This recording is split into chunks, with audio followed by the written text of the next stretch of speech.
Hello, this is Simon Thompson, Vice President and Wealth Advisor at Texas Legacy Wealth Management. Welcome to our monthly market update for October 2016. We're going to walk through the major market events of the month, and of course, we couldn't ignore the outcome of the election during the first few days of November. Well, it's finally over, and not a moment too soon. The anxiety and fear felt by investors over the potential outcome of the election was real, with concerns surrounding both presidential candidates heightened by the many twists and turns of their respective campaigns. While there will likely be continued hand-wringing over the impact of Trump's victory, the election is over, and a majority of uncertainty felt throughout 2016 is now behind us.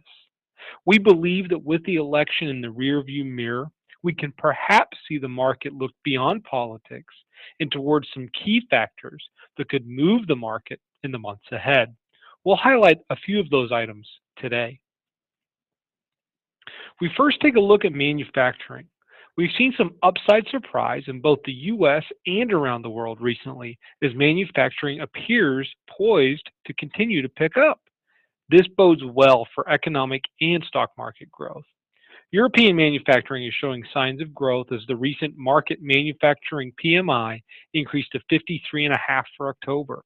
This was higher than expectations and the highest level in almost 3 years. The US also saw a stronger than expected number in October with a measure of 51.9. It should be noted that any reading above 50 is considered expansionary, while a reading below 50 is considered contractionary.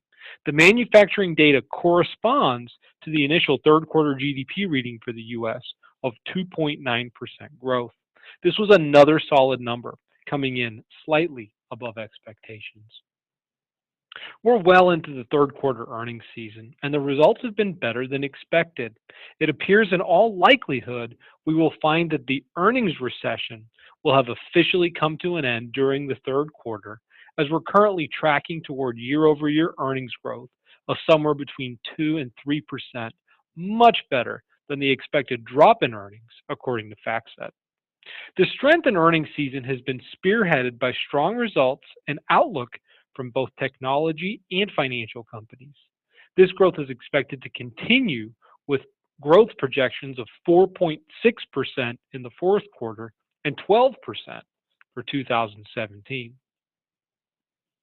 While earnings growth is a key component, maybe the most important component of stock market growth, another critical question is how much are investors willing to pay for those earnings? Asked another way, are stocks cheap or expensive? The current PE ratio, a measure of how expensive stocks are, shows we're above the historical average, suggesting that stocks are somewhat expensive. This is a factor that we will monitor closely, but given the current low interest rate environment, we're not overly concerned with stocks being more expensive than on average. While PE ratios can be a good indicator of returns over the next decade, perhaps suggesting that we're in a lower return environment, they're not particularly timely in terms of indicating a bear market. Given this backdrop, we continue to feel that positive returns for stocks by the end of the year are possible. We believe now is a great time to review overall asset allocation, particularly if the volatility we experienced throughout this year has been uncomfortable. For more information about Texas Legacy Wealth Management, you can contact us via phone, email, or feel free to visit our website. We'd also like to remind you to follow us on Twitter and like us on Facebook. Thank you.